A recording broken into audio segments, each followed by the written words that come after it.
guys, welcome to Top 10 Reasons Not to See the new Ghostbusters movie. Let's take a look.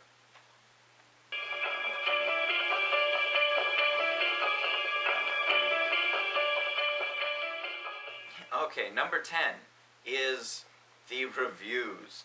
Now, the reviews on YouTube have been very, very bad. It's the best ones, the ones that complimented the most are ones where the guy ends up saying, you know, it was average. Average at best. It is a really bad movie if the best thing they can say about it is average at best.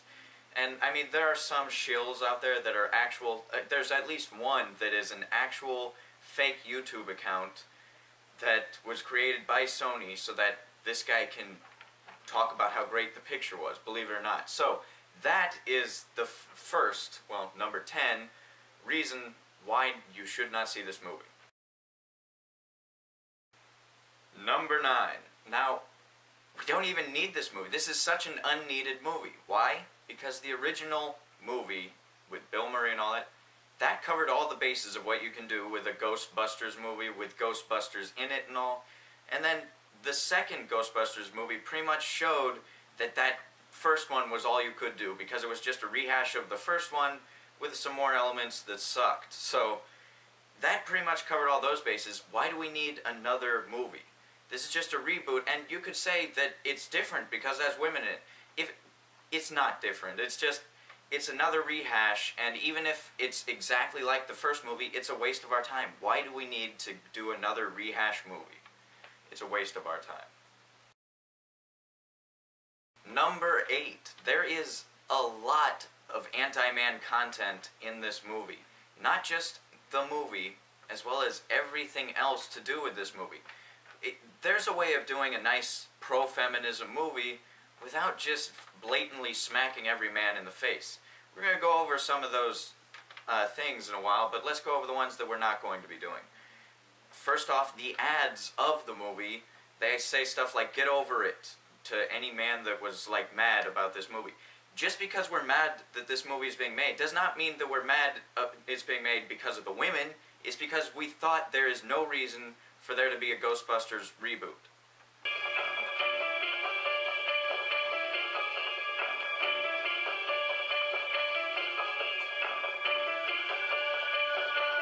Number 7. It's not scary. Now, the first Ghostbusters movie had a lot of horror elements to it. When I was a kid and I watched that, I was blown out of my seat. It was like, it seems like a kid's movie at points, but then it gets serious, and I liked that a lot. And a lot of kids like that, and they grew up with that, and that was great.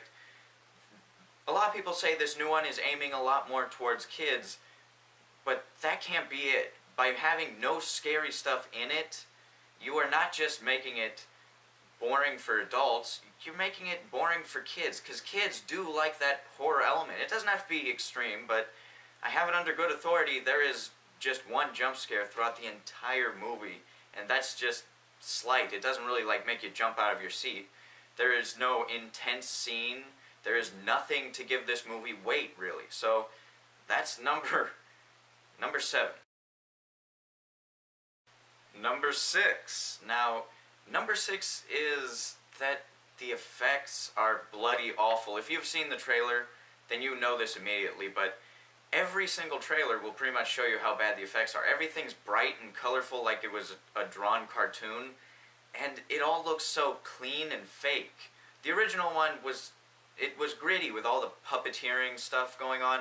It actually made it kind of horrifying looking just because of everything's weird element to it. But now they're replacing that with these bright animations and stuff, and it's just ruining it. These effects are just, they ruin it. So if it's not the effects alone that'll prove it to you that this movie is not worth seeing, then let's move to number 5. Number 5 is the humor. The humor is terrible. You can tell by the trailers alone that most of it is just sight gags and some fart jokes, some very bland, lowbrow humor, which is not what we've come to expect. The first one, which is years ago, had much better humor than this. It had great dialogue, snappy dialogue. It had some awesome little sight gags of itself that were funny. Everything seems so forced and so fake. It's like if you, most of the stuff you can see coming, and you don't want it to see. You don't want to see it coming. It's just terrible. Most of it is based on screaming, based on yelling, thrusting of hips, stuff like that. That is not good.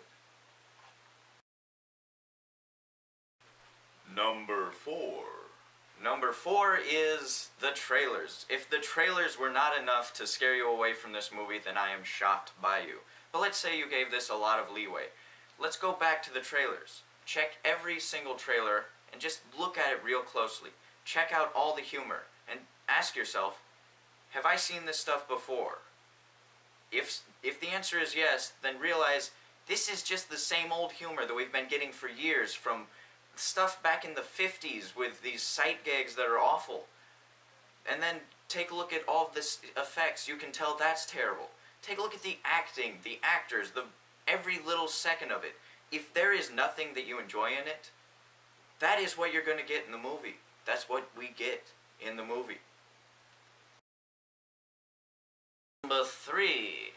Number 3 is the cast. The cast should scare you away from this movie. To start off, Melissa McCarthy. Now, some people do like her, but they like her and think she's funny because of stuff that made Chris Farley funny. Overweight and does falling stuff, sight gags.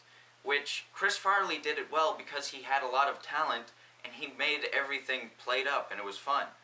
But Melissa McCarthy does not have that acting ability. She is not likable like Chris Farley, so for her it just comes across as fake and kind of really annoying. And then next, Kristen Wiig. Has anyone even heard of her? But let's say you have. I've taken a look at some of her stuff. She's boring. She's a boring comedian. She's a boring actress. I've seen her do like impressions. They're all rather the same.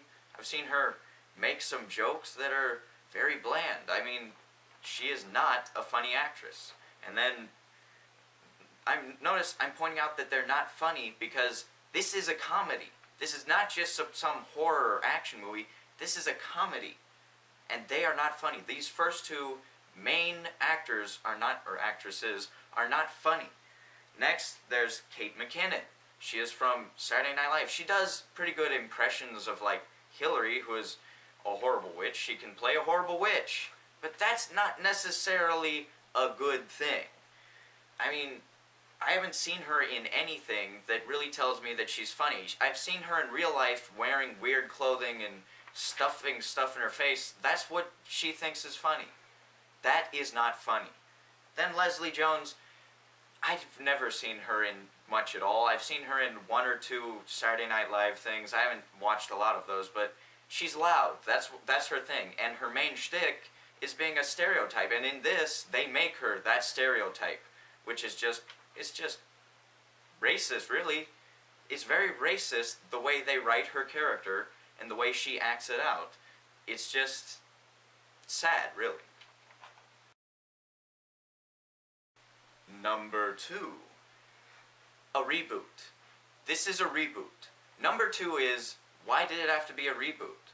Now, we know that I've already said this movie didn't need to be made, but if it had to be made, it doesn't have to be a reboot or a remake. It has to be, it should be, a sequel, a passing the torch movie. You can have Ernie Hudson, my favorite character from the original there. You could have, what's his name?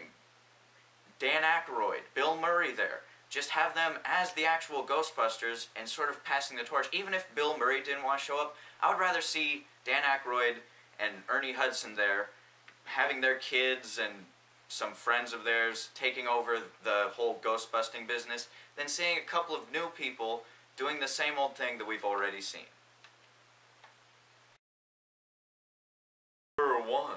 Number one is the fact that the people who have created this movie or are involved with this movie attack anyone who has any critiques from this movie.